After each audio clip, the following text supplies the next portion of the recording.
Alors, comme je vous l'annonçais en début d'émission, nous allons parler santé. Alors, l'Égypte, nouveau hub médical de la région, entre l'arrivée massive de capitaux étrangers et une volonté de booster le tourisme de santé, le secteur est en pleine mutation. On en parle avec un expert de renommée mondiale, Dr Ehab Osman, professeur d'ophtalmologie à l'Université du Caire et de chirurgie ophtalmologique à Qasr El Aini. Bonjour. Bonjour. Alors, tout d'abord, docteur, est-ce que, effectivement, nous avons la possibilité et les moyens de devenir un hub régional dans le domaine de la santé? Pour les moyens et les nouveautés, on les a depuis des années. Mais pour le regard de le tourisme médical, on est au début. D'accord. Et il faut bien commencer quelque part ou non commencer du tout. Alors, les pas qui se sont faits, qui étaient faits en ce trajet, ont commencé par renouveler les hôpitaux. On a des cadres médicaux très importants et très efficaces dans toute la totalité du régime de santé en Égypte. Et l'éducation qui commence aussi à être un point très attirant pour les non-égyptiens pour venir terminer leur étude dans les facultés de médecine en Égypte, soit secteur gouvernemental, soit secteur privé. Alors, on commence à voir ça comme d'une façon économique, d'une façon qui sera rentable à mi-terme, même pas à long terme. Alors, et ça, c'est déjà quelque chose. Alors, vous êtes chirurgien. Est-ce que vous, en tant que chirurgien, vous avez constaté cette évolution dans le domaine médical? Dans le domaine médical, il y a toujours le secteur gouvernemental et le secteur privé.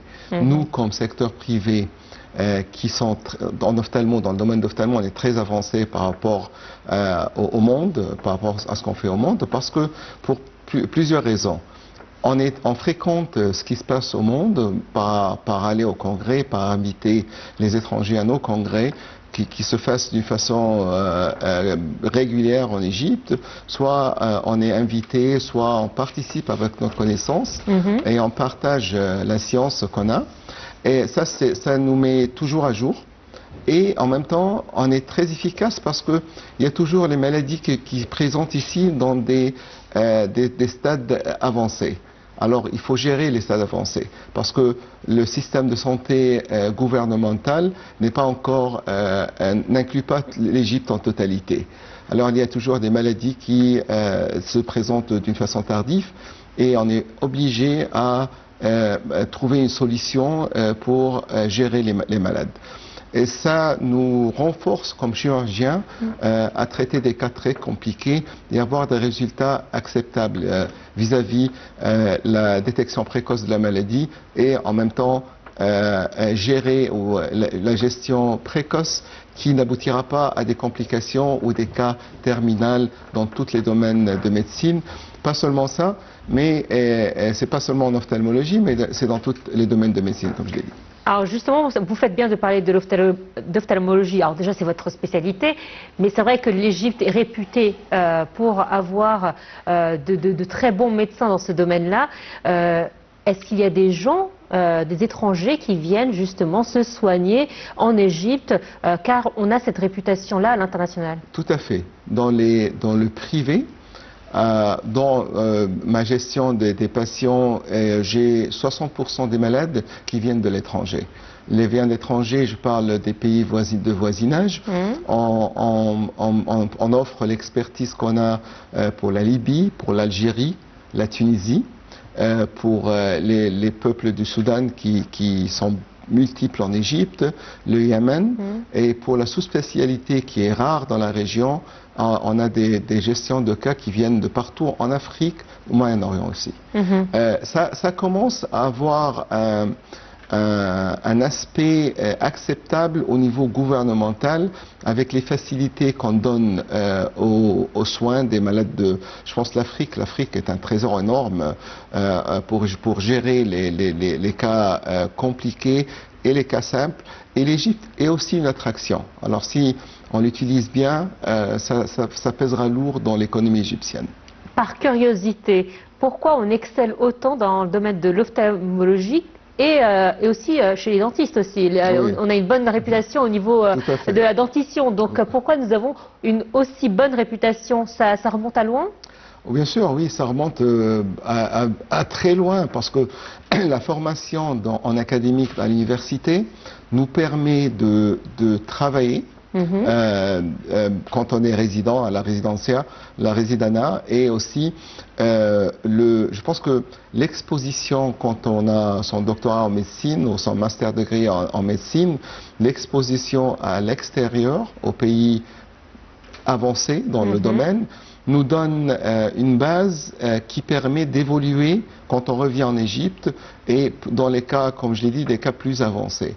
Alors, si on a l'expertise, le know-how et le patient, ça aboutira en fin de compte à des résultats excellents qui, je me permets de dire, étonnent aussi la gestion des malades dans des cas avancés quand on fréquente nos collègues non égyptiens, soit dans la région, soit au monde. Et on leur montre la gestion quasi totale du malade. Et parfois, on a plusieurs spécialités qui s'en occupent des cas plus compliqués. Et on a toujours le regard et on fait l'effort pour avoir les meilleurs résultats avec les moyens qu'on a. Alors, on sait de par les informations qu'on a des investissements des pays du Golfe particulièrement, de la France également dans le domaine de la santé. Est-ce que nous avons d'autres investissements et qu'est-ce qui attire ces investisseurs justement en Égypte? Le ministère de Santé a mis l'effort pour une renouvelation totale des hôpitaux gouvernementaux qui suivent le secteur de santé du ministère de Santé. Et ça se voit dans le renouvellement des hôpitaux qui sont vraiment à un standard très évolué. Et aussi, ils ont investi beaucoup d'argent dans les équipements. Alors, si on a les patients, si on a des hôpitaux qui sont à jour, qui peuvent acquérir les patients, je pense que c'est les deux attractions les plus fortes pour qu'on ait un investissement avec des secteurs bien connus de l'étranger qui viennent en Égypte pour gérer les malades, non seulement égyptiens, mais aussi de l'Afrique et du Moyen-Orient. Et si on investit à choisir les services qui sont bien connus au monde et avoir leurs services en Égypte, ils vont utiliser les médecins égyptiens qui sont à jour, ils vont utiliser l'infrastructure égyptienne, et ça nous permettra d'attirer plus en plus de patients dans ce domaine que je vois qui est très important, mais qui a besoin beaucoup de travail encore pour que ça soit bien reconnu et bien renommé. Docteur, est-ce qu'il y a eu un avant et un après coronavirus dans le domaine des investissements? C'est-à-dire qu'on a vu lorsqu'il y a eu le corona, il y a eu beaucoup d'entreprises qui ont fait faillite et le commerce a été interrompu et donc il y a eu un manque de médicaments car la plupart des entreprises étaient localisées en Chine ou vers l'Asie et donc lorsqu'il y a eu interruption du commerce, malheureusement les entreprises ont fait faillite. Est-ce que justement, de par cet incident mondial, les entreprises ont commencé à réfléchir de manière géographique? Bien sûr. On a dans le secteur de santé en Égypte les boîtes pharmaceutiques qui sont connues au monde. Il y a nos produits qui sont vendus en Europe, aux États-Unis, à l'Asie, et vraiment les boîtes pharmaceutiques sont très fortes et très à jour. Et ils ont tous les certificats qui leur permettent d'étendre dans le monde entier. Et on est vraiment fiers de ce qui se passe dans ce secteur pharmaceutique. D'autre part, je pense que bien qu'on a commencé à investir dans le domaine de production de produits qui sont importants dans le domaine de santé. Je pense que si on a les moyens et on les a et on les investit d'une façon correcte, d'avoir le cercle fermé qui qui répond aux demandes de santé par les usines et les factures, les pharmacies et les boîtes pharmaceutiques égyptiennes, ça nous donne un grand plus dans le domaine et ça aussi réduit le coût du service parce que les produits locaux sont beaucoup moins chers que les alternatives qui viennent de l'étranger. Docteur Ihab Osman, je vous je vous invite à suivre avec nous l'actualité en bref présentée par mon collègue dans quelques instants. Restez avec nous, vous également, très chers téléspectateurs, on se retrouve tout de suite après. Allez, de retour parmi vous et je suis toujours en compagnie du docteur Ihab Osman, professeur d'ophtalmologie à l'Université du Caire, également professeur de chirurgie ophtalmologique à l'hôpital Osmani. Bonjour. Bonjour. Rebonjour. Bonjour. Alors, on était en train de parler justement de l'Égypte comme nouveau hub médical de la région. On a parlé effectivement des avantages que l'Égypte présente. Néanmoins, il reste encore des choses à travailler comme le domaine de la logistique. Bien sûr. Tout d'abord, quand on commence à penser au tourisme médical, il faut avoir un visa de tourisme médical. Ce qui n'est pas dans les réformes ou bien les moyens d'offrir un accès facile à l'Égypte. Alors ça c'est très important comme début. Soit que ça soit garanti par un dépôt de monétaire important, soit un virement bancal, s'il faut vraiment faciliter l'accès pour que les patients viennent pour gérer leur maladie. On a toujours une lettre qui de l'hôpital responsable qui offre la gestion, qui met la somme monétaire et je pense que le visa doit être 1 mois, 3 mois jusqu'à 1 an pour les cas des tumeurs et aussi pour l'accompagnant. Ça doit être clair et net et facile à donner aux patients de l'Afrique, du Moyen-Orient ou du monde entier, parce que les soins qu'on gère en Égypte sont très compétitifs au niveau des prix. Et ça, c'est un point très important. On a vu ça dans l'hépatite. Les médicaments de l'hépatite qui étaient produits par les boîtes pharmaceutiques égyptiennes coûtaient une fraction du coût mondial. Et c'était une attraction qu'on n'a pas vraiment bien exploitée. Ça aurait été beaucoup mieux exploité que ça. Alors ça c'est en premier. En seconde, si on a besoin d'être attractif à des compagnies mondiales reconnues dans la santé, il faut leur faciliter la vie. Au niveau fiscal, au niveau législatif, au niveau réglementaire. Il ne faut pas faire le tour d'Égypte pour acquérir un hôpital ou bien avoir un expert qui vient pour lui donner un permis de pratiquer en Égypte qui prend pas quelques jours pour accepter, qui prendra une vie éternelle. Ça, il faut vraiment dépasser, il faut sauter au-delà des refrains qui se tiennent dans le cadre gouvernemental qui parfois n'est pas au même niveau que les grosses idées. Alors l'application ici est vraiment très importante pour relancer vraiment quelque chose qui va une partie importante de l'économie, qui va ouvrir des formations et des lieux de travail pour les Égyptiens, dans le cadre médical, pour le cadre du nursing, les infirmières, toutes les modernités qui seront offertes à nos citoyens même. Alors, si on voit la grande image du geste, ça vaudra le coup d'avoir toute l'équipe de tourisme, de santé, le ministère de l'Extérieur, la sécurité, tout doit vraiment gérer cette vision très importante d'une façon fluide et facile. Alors pourquoi ça a un succès énorme. Je pense bien avec l'ouverture d'un tas d'hôpitaux, de facultés de médecine, d'hôpitaux privés, du standard que le prochain ministère de Santé, il doit vraiment relancer un congrès africain et moyen-oriental pour inviter les ministères de santé de la région pour leur montrer ce qu'on a.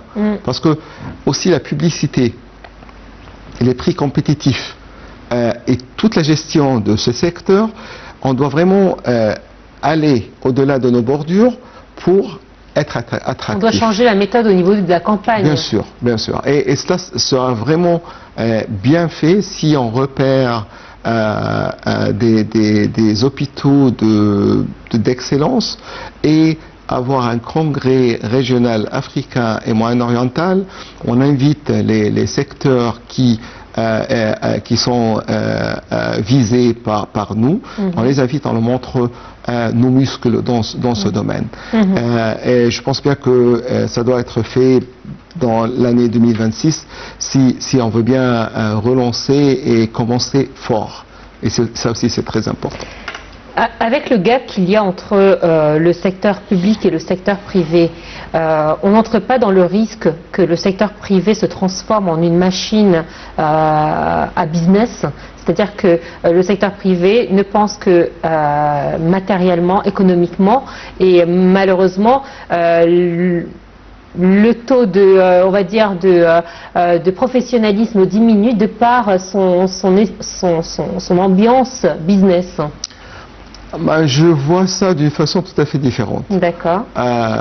Quand on est en privé, bien sûr, on pense en revenus.